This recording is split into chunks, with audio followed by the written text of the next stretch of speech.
Welcome back to online classes. Dear students, very pleasant morning to all of you. Now we are going to know more types of pronouns, as we have read till personal pronouns yesterday, the descriptive part. Now we are going to read the another types of pronoun, that is the reflexive pronoun. Reflexive pronoun is so simple to understand that you can understand it by reading only. Now reflexive pronouns are used to refer back to the subject in the sentence. So here you can see Tina fell and hurt herself while cleaning the loaf. So Tina is the subject and herself is referring back to Tina only. So that's why herself is a reflexive pronoun. In the next example, you can see I treated myself to an ice cream. So I is the subject, and myself is the reflection of I. So that's why myself is the reflexive pronoun. Now the next type what we are going to read is possessive pronouns. Now what are the possessive pronouns? Possessive pronouns is used to show the ownership or possession. Like ownership, that is yours, possession, that is yours again.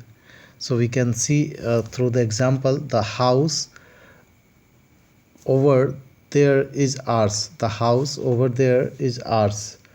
Okay, so in this ours is showing that he is having the ownership of that house. In next example, you can see those are your presents. I have not yet seen mine.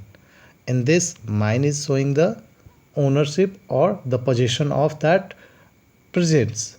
So mine here is the ownership or possession showing the word. Now you may note down possessive pronouns do not have an apostrophe s. If you see anywhere that any word is having apostrophe s, then it will not be the possessive pronoun. So what are the possessive pronouns? Let us see the table below shows the possessive pronouns used for different personal pronouns. Like for I, personal pronoun, mine is used as possessive pronoun. For we, ours is used. For you, yours is used. In that sequence, he, his, she, hers, they, theirs. So this is all about the possessive pronoun. Now we'll see reflexive pronoun.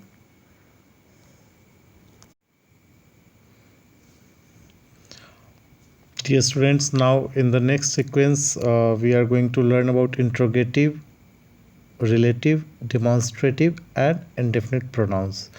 So for your understanding, I have just divided into three parts. One side is here types.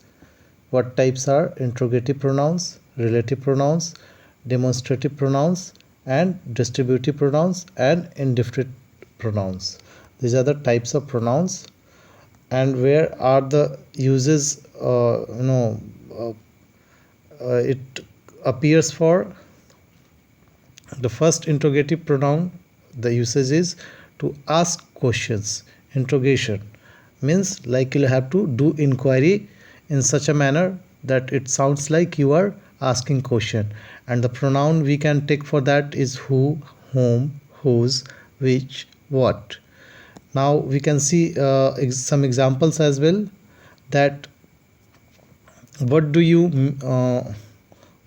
do in your spare time? So it is again it's a type of inquiry done by others to you. In example, we will see that of these two bags, which is yours? Again a type of question is being asked. In next sentence, see who told you to throw this away? Again a kind of question is being asked. So these are called interrogative pronouns. Now moving back to the another type of pronoun, that is relative pronouns. Where are the uses? To refer something mentioned earlier in the sentence. So here you can understand that you have to connect. you have to connect a relation with the other part of the sentence. Example for we can see what was the name of the person. Here what was the name of the person is first part. Okay, in this part it is being asked what was the name of the person. Now whom is the you can say relative pronoun that is relating the other part, that is we met at metro station today. Like here it is getting related with the other part of the sentence which is being talked about, and the first part is being asked about.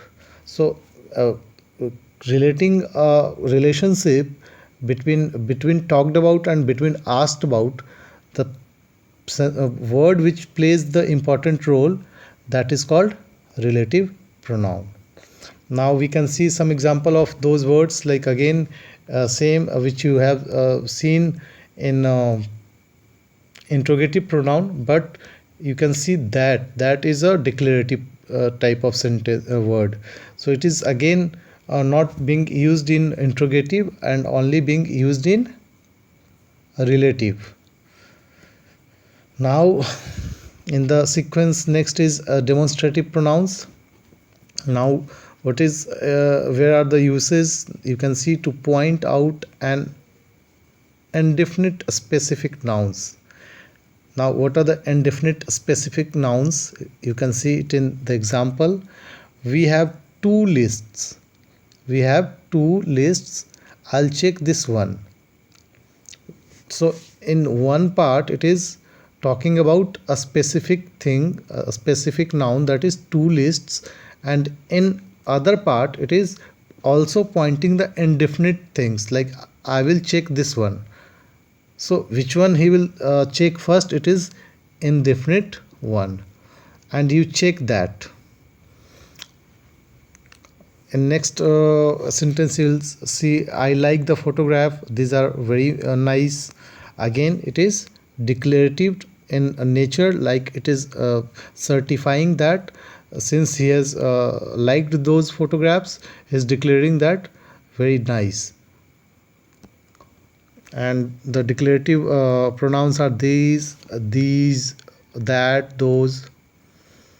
Now the next type of pronoun, which is a distributive pronoun. What are the uses? To denote persons or things referred to individually, in a pair or in a group.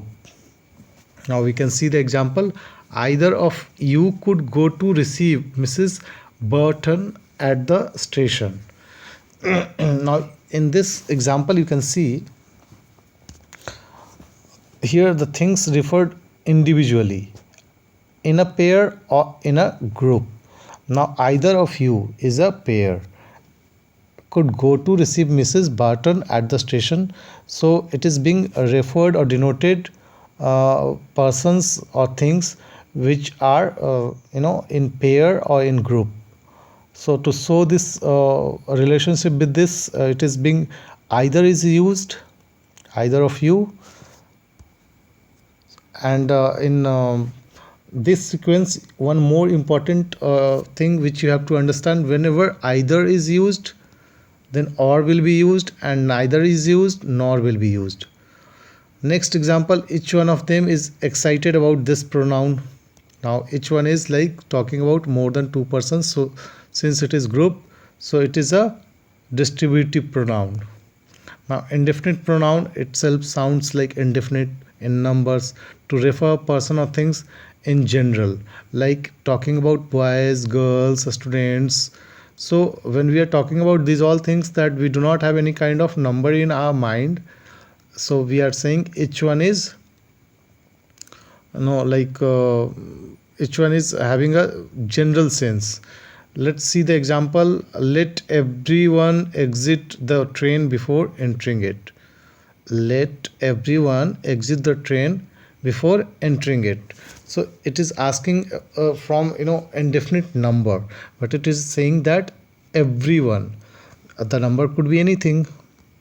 So that's why it is indefinite in nature and it is called indefinite pronouns. Some examples we can see: the word pronouns which oftenly are used in this in sentences: someone, somebody, something, everyone, everybody, everything, anyone, anybody, anything, no one, nobody, nothing, and one.